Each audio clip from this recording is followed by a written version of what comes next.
The question I have for you, I talk to certain people who tell me the story of, well, how do I know if it's God talking to me or it's my own voice? So, do you have any tips or advice for them? Our absolute key is the word of God and the character of God.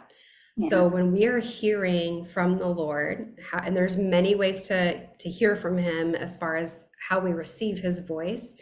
But when we are hearing from him, it has to line up with the word of God and the character of God. If it violates either of those, then it's definitely not his voice.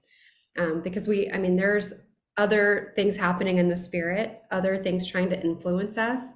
I'm Yeah. sure we've all believed some lies about ourselves and about circumstances. And those are, looking back, usually easy to identify of like, oh, that was definitely not God's voice because he's not a liar. He's Yeah. not going to deceive me in that way.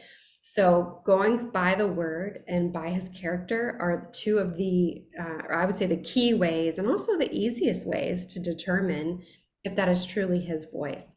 Kind of questions I get oftentimes are, oh, is this my desire, like something I want for myself? Or am Yeah. I, especially in praying for ourselves, Yeah. is that me wanting this, or is that the Lord speaking to me about the thing that's tender to my heart?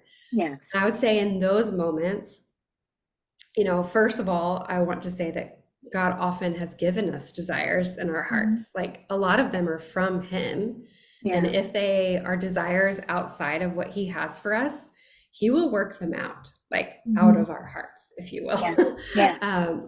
But I love to bring in community in Mhm. those situations.